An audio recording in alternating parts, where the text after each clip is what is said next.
Yes, yes, yes. Calm down. It's me, Jonathan McDonald from Potency.world, and I'm here on the Victoria Beale YouTube channel to interview yet another amazing business owner, mover, or shaper in the world. We want to get more of these interviews, so if you're interested, get in touch with me. I'm Johnny Boy, the Consumer Monkey, and here's our show. Ladies, gentlemen, and all non-binary individuals watching this video. Today, I'm doing an interview with an amazing person, a person that I've called Triple T for months and months and months. And we're going to have a discussion about recruitment horrors, and we're both men of a certain age, and it's amazing the discrimination that you feel, and this will resonate with a lot of people. So I give you Engin Somuncu. Engin, hello. How are you doing? Very well, thank you. How are you? All the best for speaking to you. Have you been down the gym today? Yes, today's Tuesday, so Tuesday's my sauna and steam day. Oh, lovely, lovely, lovely. Yeah.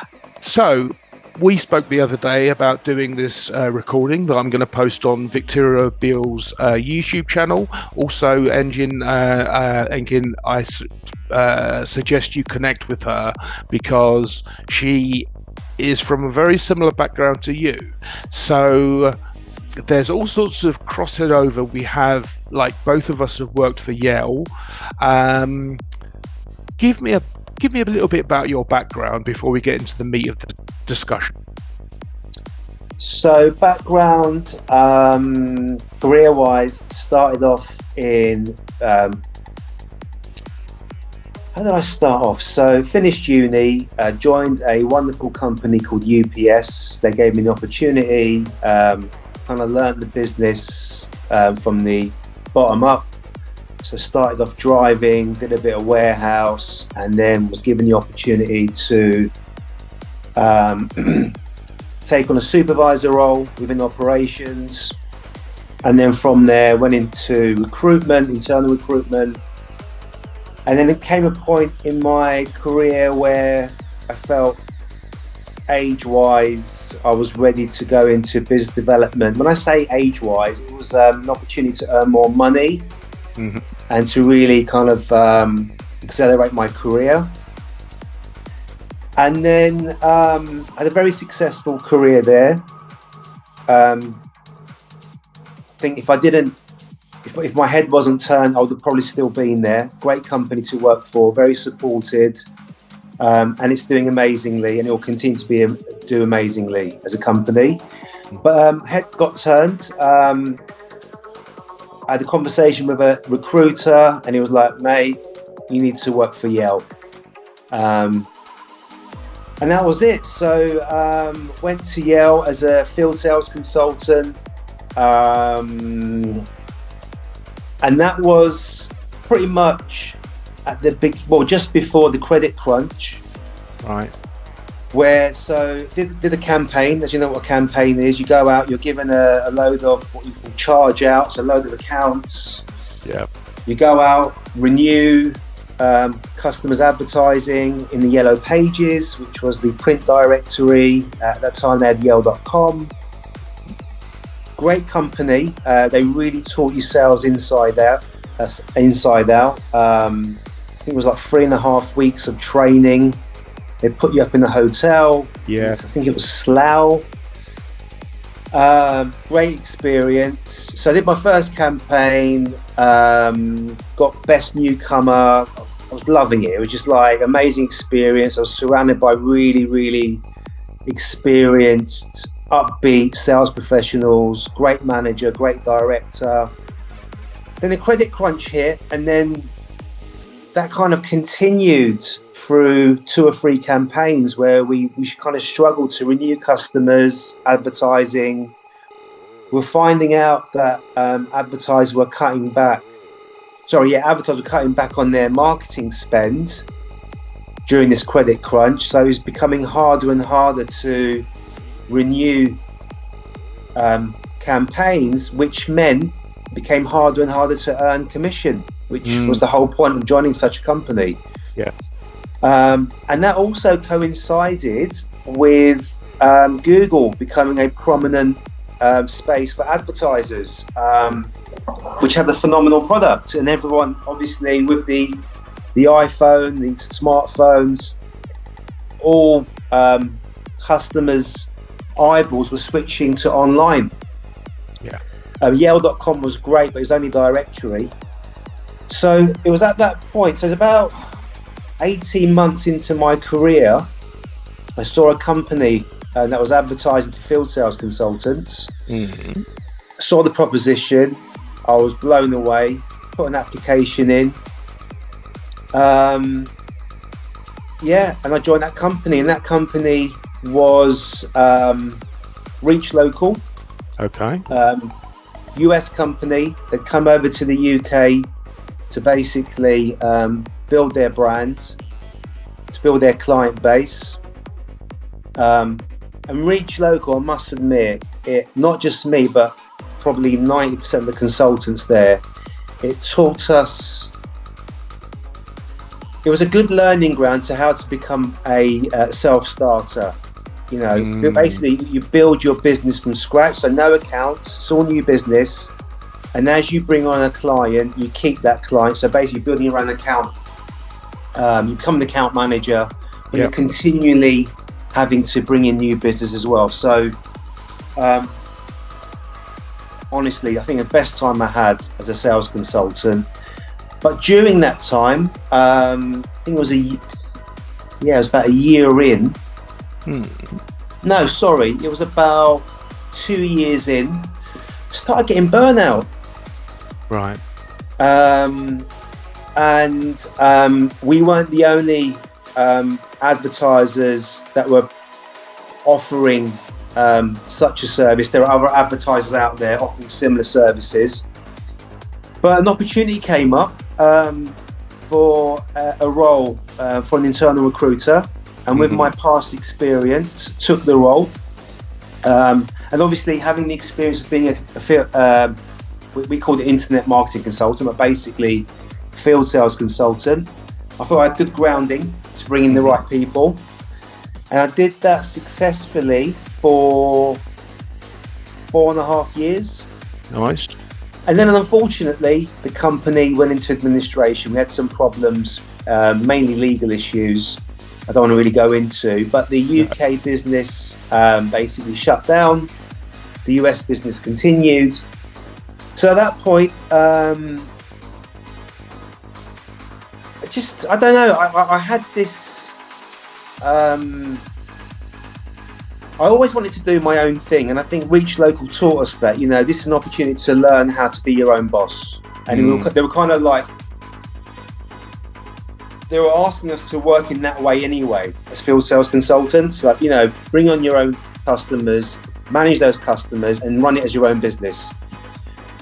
And I saw an opportunity at a local train station at Enfield Chase. The local coffee shop on the platform was available. So I submitted a bid for the tender, and I've been running that business for the last 8 years. Small independent coffee shop. Target market are commuters that are going on the train, onto work. And I've been doing it for 8 years. And in the meantime, I've also got back into recruitment. Basically got back into corporate, because I feel comfortable that kind of the business kind of runs itself now. It's fully staffed. I'll jump in and out when I need to, but really it runs itself. But the reason I kind of went back into corporate as well, so basically had to subsidise my earnings, was due to the whole COVID, people staying at home, and then the whole work from home. It really affected our income. Yeah, it must have been devastating. Yeah. And so for anyone watching, we go to the gym together, but Engin's coffee is absolutely fantastic. I've had Starbucks, Nero, Pret, I've had all the major brands. None of them are anywhere near as smooth as yours. So definitely buy his coffee. So you've got a lot of experience as a recruiter, both internally and looking for people for external recruitment. So you kind of know the game from that side of the table. A lot of people are experiencing what you're going to now tell us about, but tell us what you're experiencing. So I'm always pragmatic about the situation, right? You always kind of try and make the best of any situation. I accept things for how they are.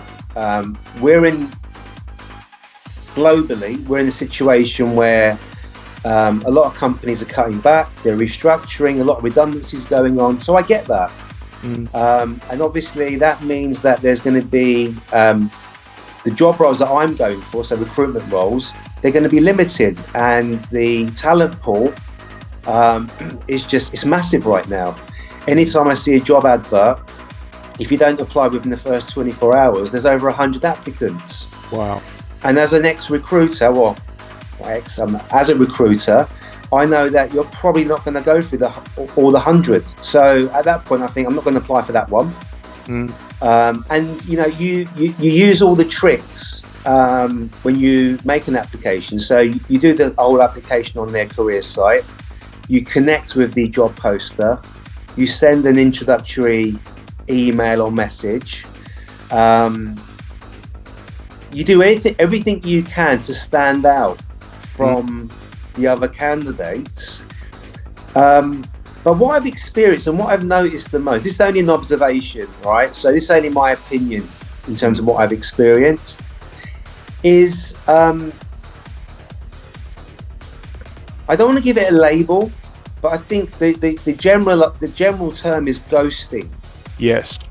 And it's the reason I wanted to talk about this is I've been doing what I do for quite a number of years. I've met a lot of people, I've worked with a lot of people that have moved on into other companies. We've got very high profile job roles.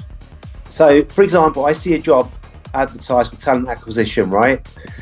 And I see that one of my ex-colleagues, it might be from Reach Local, for example, they've got a really good job there. They're going to be well respected. So before I put the application in, I'll put in a message and say, listen, there's a job going at your company. Could you do me a favor? Could you basically refer me as a potential candidate? And the reason I do that is, as a recruiter, if someone that I work with says, look, there's a candidate, Jonathan McDonald, he is amazing. You need to speak to this guy. And I know this guy. I know he'd be great for this particular position. That's an easy win for me. Yeah.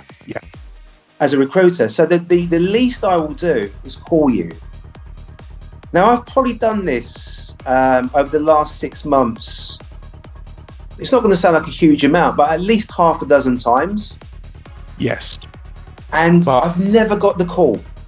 Yeah, it's amazing, and I think that really ghosting is a term that everyone's going to recognise, and it is prolific in all aspects of our life now, that there is this absence of engagement. It's like the burnout you described earlier that people, so I'll give you for an example actually. I was on the phone the other day to the Department of Work and Pensions, and I have got unlimited minutes like most people, so the phone was on hold on speaker and I was just tapping away. How long do you think the call was? I spoke to the person for 7 minutes. How long do you think the total call was? 45 minutes? 1 hour, 45 minutes. Wow. Yes, wow. And I said to her, oh man, what's it like for you? You must put the phone down and it rings straight away. And she goes, yeah. And so she had to do what she was doing on the call, because if she didn't do it then, she would have another 100 calls. So one can be empathetic, but that still doesn't solve the problem of getting through to them. So what could you or I or someone watching this video do? Because what you've described there, where you are, I mean, I went for an interview after I left Yellow Pages. I went for an interview with TNT because I lived in Yedding near Slough at the time, and I went for a job with TNT, and it was for a sales business development.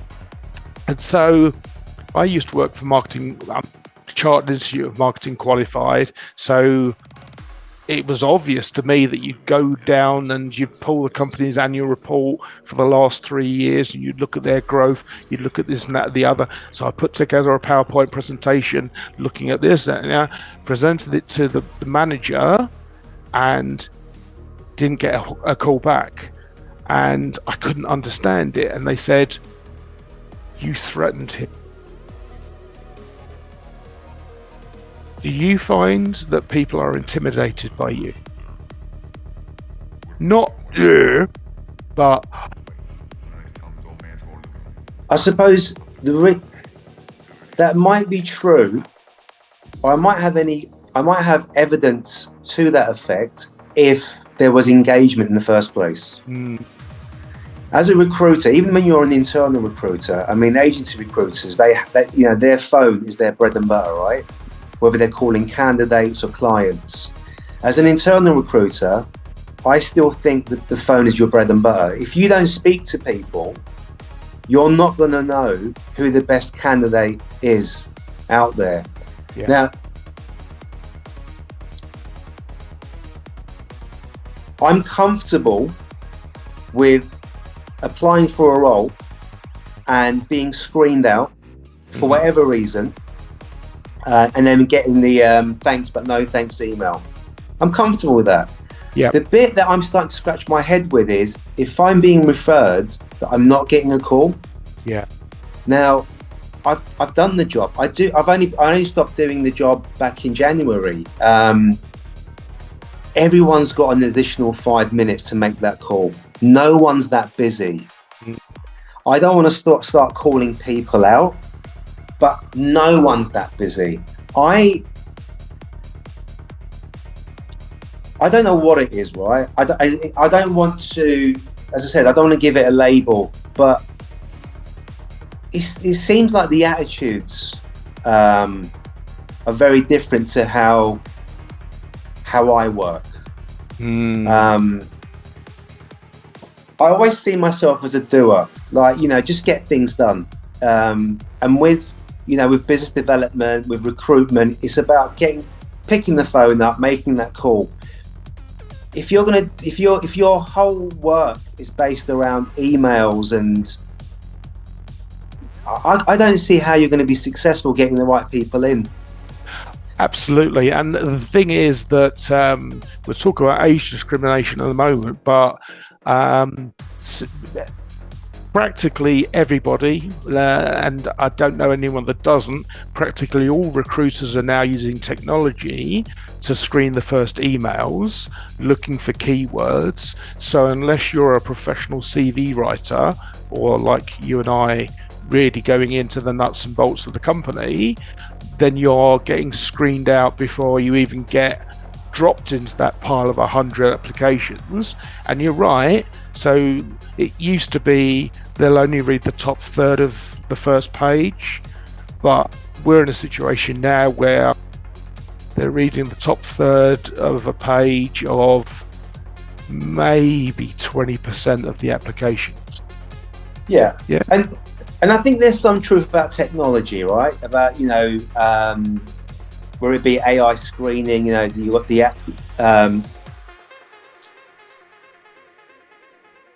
talent acquisition tools that the recruiters use, right? The companies use. But when my last role, we used the most up-to-date technology platforms.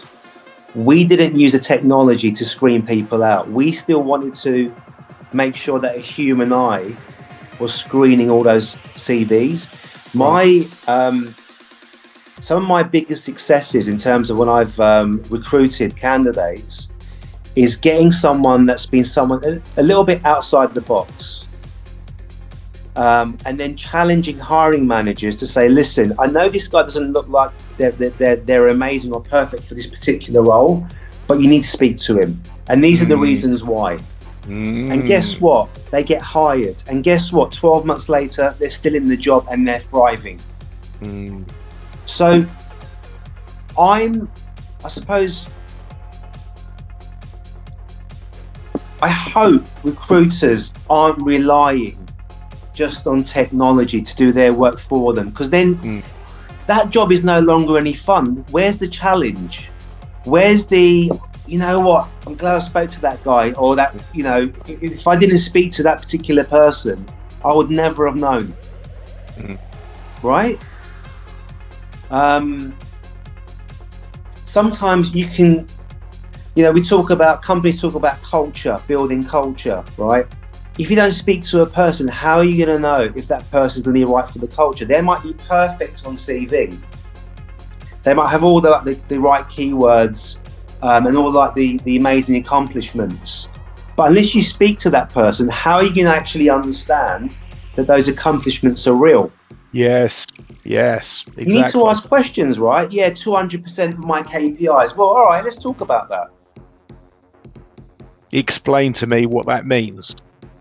I was told when I was a sales consultant, I was told a good salesperson asks good questions and listens. And I think that should apply to within any role within business.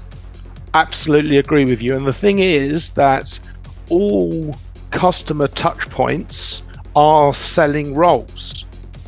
You've got to have that consistent handshake so that when you phone up a customer support. So quick story, not about recruitment. My dad got burgled and stole his passport from the kitchen table. And this was Thursday afternoon and he was flying out on the Monday. So contacted email for compassionate and urgent response, got an email straight back, uploaded a load of photos, and they kept on getting accepted but then getting knocked back. So on the fourth time I said, can someone give us a call? They gave us a call straight away, gave us advice, went to take another photo. I go home sunbathing for the afternoon, 4:30ish. I go phone my dad. I go, oh, has it been sorted? He goes, I've not heard anything. And I said, have you checked your email? He said, no. Now, the email that was sent 3 minutes after I left. So I then speak to them and I said, look, I want to manage expectations. He's flying on Monday. It's now Thursday, 5 o'clock. Is this going to happen? And she said in the email, as long as I have the stuff by tomorrow morning, he can pick it up from 10 till this time. So the intentionality of the people in that department was to make it happen, like you. Yeah. And that is exceptional. But it shouldn't be. Yeah. So I told you a story when I applied for Yale. I got the knockback from HR and I tracked down the area manager and went to them and said, oh yeah, your HR department's knocked me back, but you really want to see me. And I did 4 second interviews with the area manager and one man. So it was area manager and one of the managers for 3 of them. And it was area manager and all 4 of the managers, all sort of in a parade, and I answered a question, blah, blah, blah, and they said, oh well, and at the time I had long hair in a ponytail, heavy metal, and at the time, and they said to me, oh yeah, well, you know, we can't have our field sales executives representing the company with long hair. And I went, give me the job and I'll cut my hair. And they gave me the job and I cut my hair. But these days, what was the phrase you used? What would happen to me? That was when you told me that story. Yeah. can't remember. I think you said that I'd be considered mad or something like that. Yeah, absolutely. Well, okay, so let me ask you a question. How old were you when that happened? 21. Right, so going back to age discrimination, right? I've been doing internal recruitment, since my late 20s. And I've seen it happen on a daily basis, especially in business development, right? I bring in candidates, they'll be screened, they'll be qualified, they'll bring them in for a face-to-face interview. And unless they were exceptional, and then when I say exceptional, unless they could bring instant revenue or clients to the business, then if you were over 35, they weren't going to be interested, the hiring managers. Mm-hmm. I saw this on a daily basis, and you can only challenge it so much, right? Now, going back to like talking about, lacking engagement, apart from the lack of engagement that I've experienced, I'm also starting to think, so you apply for certain roles, and then when you get a knockback, which is fine, mm-hmm. you're curious, you want to see who fills that role. And they tend to, most times, 99% times, so majority of times, be a profile of someone that's in their late 20s, mm-hmm. That fits that particular profile. And then you start thinking, is it my age? Because having experience, so being on the other end of it, and I would never discriminate based on age. It was always about what can you bring to the business, right? I'm always a big believer in if someone can bring experience, someone that can add something to the business, that's always a big plus. So now I'm thinking, having experienced that, is it now my turn where now I'm being discriminated? Because, yes. and I've always been very much, and I'll continue to be, always like, I'll lay everything out on the table. I'm not going to start doctoring my CV or my LinkedIn profile. I graduated university in 2002, mm-hmm. And that makes me a certain age, whether you like it or not, right? Yeah. I have experienced scaling companies from one office to 5 offices. I know what it takes to do that. I know what it takes to implement a recruitment process from scratch. Now, if companies don't want that, then in a way I'm thinking, do you know what? If you don't want that, then you're obviously happy with what you've got, which is basically someone with very limited knowledge. And possibly you want to get them on the cheap. And the thing is, the stage of my career right now, Jonathan, I've bought a house. I've done certain things to kind of give me some financial stability. It's not like I'm going in and wanting 20 grand more than the other candidate.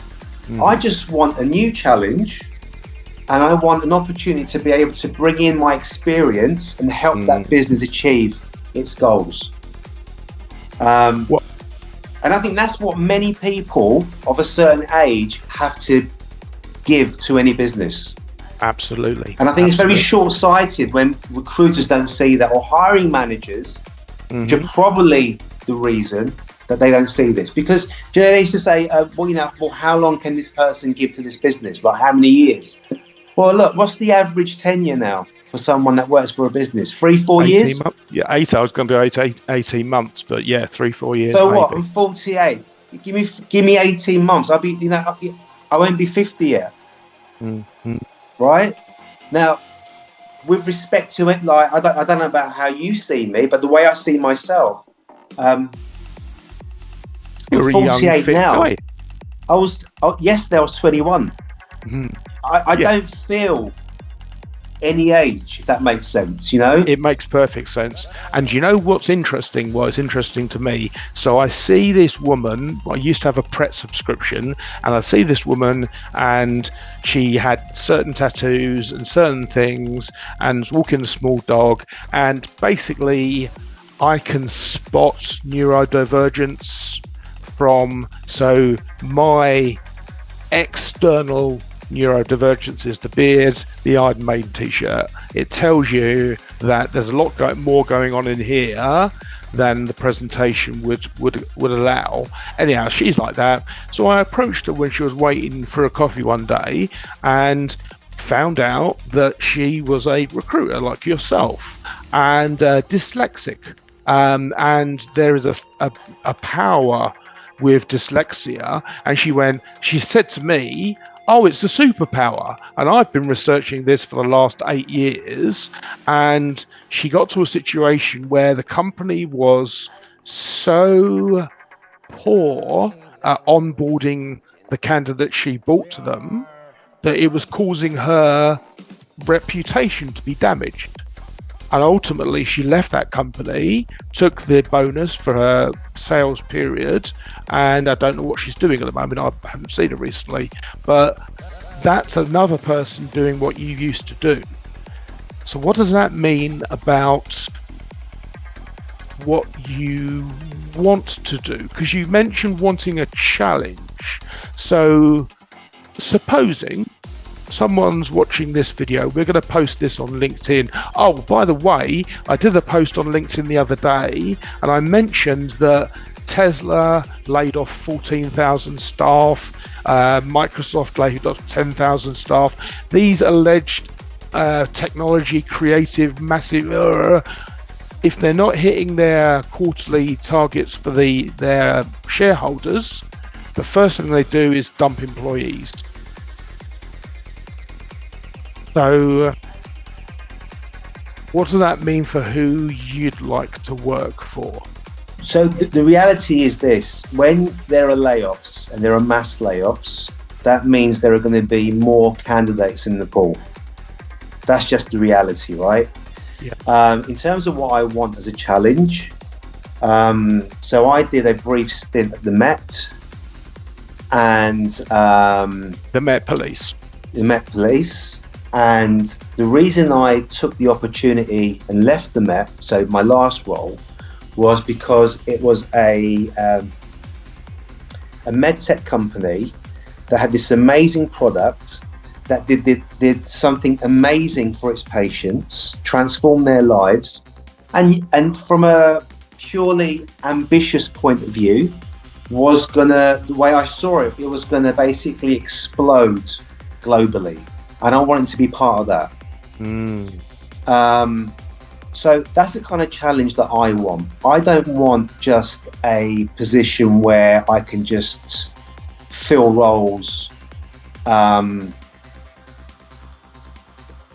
a leaking bucket, right? Yeah. For me, it's all about, there are opportunities out there. And then, look, right now, a lot of companies are laying off, I know that, and that's the reality. There's nothing we can do about that. But there will come a point where there'll be more and more companies that will start, and they'll start scaling again, and they'll have ambition to become global. That's the type of kind of position that I'm going to hold out for. Well, what has struck me about our interactions is that you are incredibly thoughtful, pragmatic, and wise. And I think that what you're saying, what I feel most from you, is that you are motivated by wanting to create change that helps people, has a significance. Is that a fair reading? Absolutely. I think you need to have that, whatever it is, you need to have that excitement when you start your day, even when you go to bed, you're thinking, like, what am I going to do different? Or what am I going to do tomorrow that's going to make a difference? And I know a lot of people say things like that, and I kind of hate, I just heard myself say it, I'm like, shut up. But genuinely, whatever you do, if it makes a positive change or an impact to whatever it is, then that's a win for me. And I suppose as well, when you get to a certain age, when you've done, everyone's career goes, there are certain phases or chapters, right? I'm in that chapter genuinely where I actually get enjoyment from making a difference. It's fantastic. Okay, well, listen, I think that we'll cut this interview short now. We've run a bit longer, but people watching this watching this video rather, what I'd say to you is this: we've covered quite a lot of ground and a few stories, anecdotes, and things like that. Engin was very clear earlier on about what he does to connect with people in a company, to follow, to research. So job seekers that see this video, listen to two old men give you some advice about what we know, and companies that want to make a change.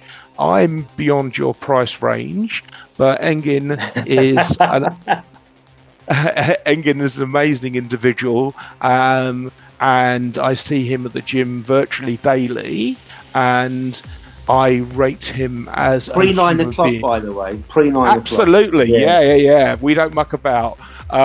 In fairness, I'm 6:30 and you're 8 o'clock, but you know, we're splitting hairs. So Engin Somuncu, we're going to play your song at the end of this. What are we playing for you? Upsetter by Lee Scratch Perry. And is that a description of you?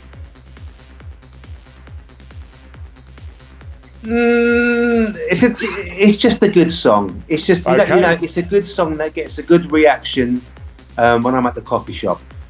Brilliant. Okay, well, if you're watching this on YouTube, you'll now hear the song. So enjoy. Goodbye, and thanks for watching. I'll see you again soon.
I am the